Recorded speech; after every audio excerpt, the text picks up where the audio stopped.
Hey guys, welcome back to my channel. Today's video is going to be a little bit different. I have never reviewed jewelry on my channel before, but I wanted to take a stab at it to let you know my thoughts. Of course, you guys are familiar with all of my other luxury designer reviews, so I figured this would not be any different from that. And if you enjoy watching any of my other reviews, hopefully you will also enjoy watching this one as well too. Also, because I introduced it to you guys already and you know about my purchase, I figured now would be a good time to share my thoughts on it since it's been a couple of months. I know a lot of you guys also have had this necklace on your personal wish list for the year, and it was on mine, so I'm really happy that I finally got to get it off my wish list. And I want to share my thoughts as to whether or not I think this necklace is worth it. So if you guys are ready, let's just jump right into the video reviewing my little sweet Alhambra necklace. You guys probably can tell from the title above, today's video is going to be a little review on my Van Cleef & Arpels Sweet Alhambra necklace. So this is the necklace in question. I got the 18 karat gold with a mother of pearl inlay, and I purchased this one in Japan. If you guys haven't already watched my video of what I bought in Japan, I will link it down below in the description box so you guys can follow through everything else that I purchased. I also went through my little purchase experience with this and how I thought it went. Quick rundown.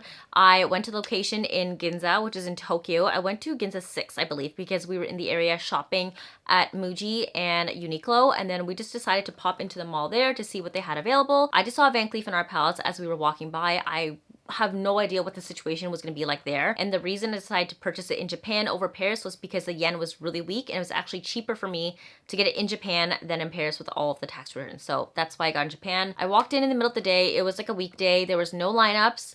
There was no stanchion blocking off customers from walking in. I just went in. I found an essay right away. They walked up to me. The store was actually completely empty. I told her what I wanted and she brought them all out. She brought out 3 necklaces for me to pick from. The mother of pearl inlay looks different on every necklace depending on which shell they're sourcing it from, and she allowed me to pick which one I wanted. I decided this one. I honestly went in not really knowing much about mother of pearl, and I told her like which one looks the nicest. She recommended one that had like lots of reflections on it. There were some that had a lot more of like a duller finish, but it was much more white, so if you want a very neutral look. Whereas the one that I actually picked up, it's on both sides. You can see one side here and on the other side too, so if you want you can like flip different sides over and like have options. I picked one that was slightly more shiny and luminescent with some rainbows on it, but at the same time not overly vibrant to the point where it was like very colorful and brightly rainbow that you didn't see the white. I really wanted some neutrality to it so that I could wear it with all the outfits that I have without feeling like it was pulling out too much of one color versus the other. So I got to pick that. She wrapped it up for me, even gave me chocolate, no champagne or anything, and then I was in and out very quickly. No issues with stock. Like I said, they had 3 of them to show me when I was there. I don't know how much more they had available, but I have heard that since then you do have to queue in line, get given a number, and then wait for your turn. That was not the case for me. I don't know if I was just lucky that day and it just so happened to work out, or if it just has gotten significantly busier since. But that is my story as to how I got this one. So I bought it in Japan, and then I also actually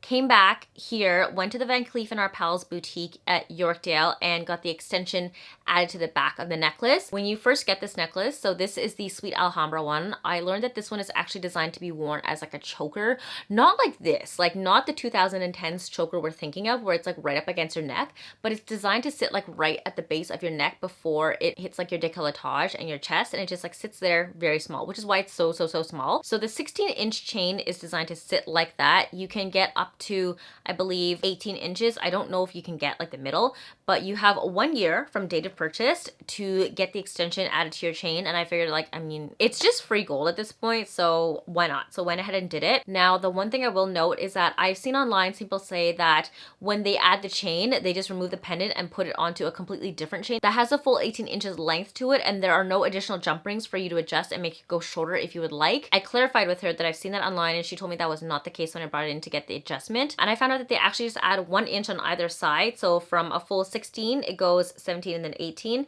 And there's just 2 jump rings on the end where you can adjust it to. You will never get back down to the full 16 inches. It either sits at 18 inches or 17 inches, since 1 inch gets added to the clasp and 1 inch gets added to the jump ring so that it sits perfectly symmetrical. And if you want to shorten the jump ring, you can, but that's about it. Something to note, you will never go back to the fully shortened choker length. It'll just be 17 or 18 if you go to the shorter jump ring. Extensions on both sides and you get to keep the jump ring. Perfect. I love that. I do kind of miss the shorter version if I wanted to, but overall I felt like For some reason, it's a very lightweight necklace, and I found that the clasp itself is a little bit heavy compared to the pendant. So when I was wearing it, it would constantly pull back on my neck, and as a choker, it got back really far, and I could actually feel it tugging up against my neck with a little bit of tension. Now, this is actually sitting at my chest at the full 18-inch extension here. This is a full extension, and even though it does fall back a little bit, it never gets to the point where I feel like there's tension and tugging on my neck. So this is fairly comfortable, and I'm happy with that. I think if you were to get a larger size pendant, such as the regular one or the vintage size, it's heavy enough that the clasp won't pull it backwards and it will sit quite low on your chest. My plan is to ultimately get the gold guilloche necklace to pair with this one in the larger size. And I think because that pendant is full 18 karat gold, it's going to be a little bit heavier, it's going to hold itself down.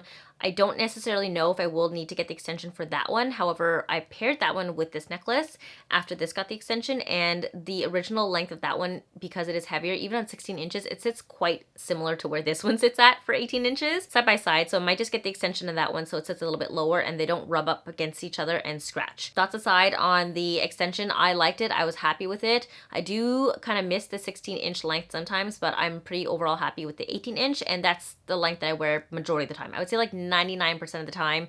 There's that 1% off chance where I randomly shorten it, but usually I go back to the 18 inches most times a day. Now, mother of pearl is actually known for being one of the more delicate and softer stones or materials that they use for these necklaces, so you do need to be careful with this one. It is recommended that you don't get it wet. If you do, this shell can shrink and it can shift around inside. It's weird given the fact that you would think that because it is a shell and it's a mother of pearl and it used to once be part of the ocean, it wouldn't operate like that. I really don't know what happens, but it is advised to not get the stone wet, so I take it off regularly when I go take a shower, if I'm gonna go to the pool, and I just don't bring it with me if I'm gonna go on a trip somewhere where I need to get into water like the ocean. Now that for myself is not a huge issue, just because I regularly take off all of my jewelry minus my earrings before I go into the shower, such as my rings and my necklaces. Number one, I don't want my rings to fall off with soap in the shower, and then number two, I just don't like a gunk like soap and conditioner and shampoo and like body washes to build up in the crevices of my jewelry, so I always make a point to take it off. That way it stays as clean as possible. And then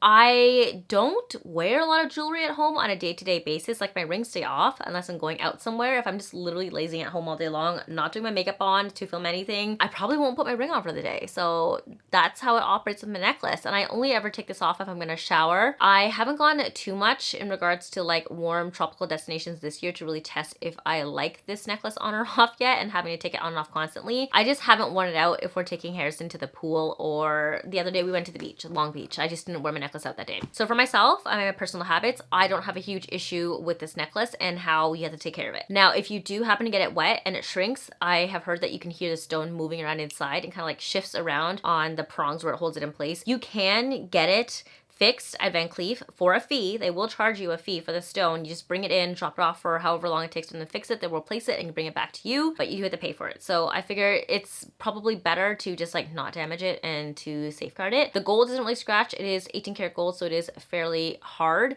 And my only concern would be if I'm wearing this with other necklaces that have pendants as well, if it would scratch the mother of pearl if I'm wearing it against it, which is why I wear this necklace by itself. Now, beyond that, I actually really like this necklace. I think it's a perfect addition for my personal collection, and as a VCA starting collector, I would love to have some more pieces down the road. I really want the gold guilloche one, and I think that's what I might get myself for Christmas this year, just because I think it's beautifully crafted. The design is like, it is mind-blowing, and the Van Cleef artisans definitely have a way of creating the divots in the gold guilloche to really reflect the light. This is really hard for me to show you right now, but even the chain alone here reflects light so nicely. It's just, it's done to a different level of craftsmanship when it comes to Van Cleef & Arpels. They really know their gold and how to handle it, and the designs are immaculate. I totally understand the hype for it. I would love to, down the road one day, collect the black onyx one, the gold guilloche one, and then maybe a couple of earrings, I would say, just for like statement pieces if I ever want to like tie my hair up for a gala or something. I think like the double Alhambras would be really chic on. I don't know, who knows. Those are way out of my price range at the moment and way further down the road, so we'll discuss that when it gets to that point. But in the meantime, this is a great addition for anybody's jewelry closet that's just starting to get into like slightly more fine jewelry and wants to start their VCA collection. I have not had any issues with this necklace snagging on knits like this one just yet. I've only really had this necklace for about 5 months, and it's mostly been summer since I've had it, so I will keep you guys updated if my opinions and thoughts on this necklace changes down the road once I wear this with like a lot more outfits in the winter time. But so far so good. There's no problems with me wearing this with other knits that I've had the chance to wear. It doesn't cling onto anything, and it just sits very delicately on my neck right here. Majority of the time I even forget that this necklace is here because it is so dainty and lightweight and small. It doesn't feel heavy even though it is solid gold inside in between the two shell particles. If you want to get started on VCA and collect your pieces and you have the budget for that, then I say yes, it is a great addition. It's super simple. You can wear it with everything. It's not a huge statement piece that will draw people's eyes to you per se, but it's a very delicate, elegant piece that you can mix and match and dress either like up or down. You can wear this with a really nice dress to like a gala, or you can dress jeans and a t-shirt. I don't really have any qualms with this one. I think if you got the onyx color that stands out a lot more, that might be a little bit different. And if you got the gold guilloche, it's like a little bit larger, then that also might be different. But I think because it is so small and dainty, I don't have any issues pairing this with like any of my outfits that I've ever worn for the past 5 months or so. Is it expensive? Yes, but when it comes to fine jewelry, it is just going to continue to go up in price. So there is no better time than now to acquire one for yourself. Obviously, if you want to look on the secondhand market to see if you can find one for a little bit cheaper, you probably could. But to be very honest, I find that the VCA pieces hold their prices quite well on the secondhand market, and it's not too far off from the full retail price. If you want to more or less like really make sure that you're getting an authentic piece, then just go straight to the store. You're gonna get the overall experience. You get to pick out your own pendant. You get to see which stone you want, which one looks nicer. You get, I don't know, the superfluous things like champagne and chocolate. I just think it's just better overall to get the original piece directly from the retailer, since it doesn't skew too far off in terms of pricing on the secondhand market. And yeah, that's essentially it. Oh, one last thing I forgot. So they recently changed up their packaging. They used to have like the hard cases. Now they do have a hard case and a softer case. I actually chose to opt for the soft case for travel purposes because I want to be able to wear this when I go out somewhere and be able to store it. Now, I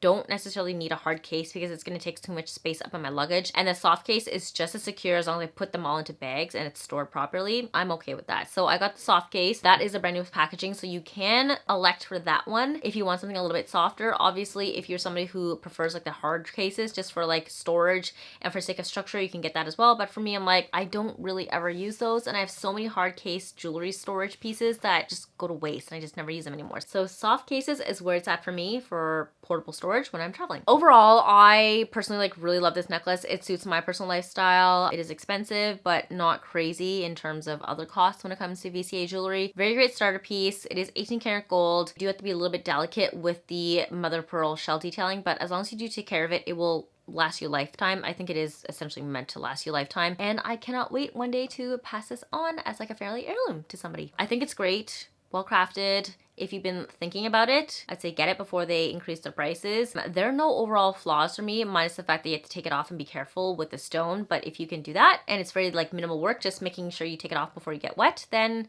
yeah, you should have no problems. Oh, one other thing, anytime I do anything like spray, hairspray, dry shampoo, or setting spray my face, I just cover it with one hand so none of the chemicals get onto the surface of the mother of pearl. But besides that, it's like really easy to manage, and that's it. That takes like 2 seconds to do. Definitely recommend this necklace. I love it, and I can't wait to add more to my collection. So I hope you guys enjoyed this video today of my overall thoughts and review on the VCA Sweet Alhambra Pendant. As always, let me know if you guys also have one of yourself and you have any like differing opinions. I would love to hear what your issues are with the necklace if you have not had a good experience with it, or if you've also had a really good experience with it, let me know your thoughts too. If you guys want to see more of me, you know where to find me on Instagram, on TikTok, where I post way more than here. But we are back into our regular scheduled programming now, so I'm excited to be here with you guys. Same time, same place every week. I love you guys. Thank you so much for always coming back and watching my videos. I hope you guys have an amazing week, and I will see you next week in the next video. Love you guys.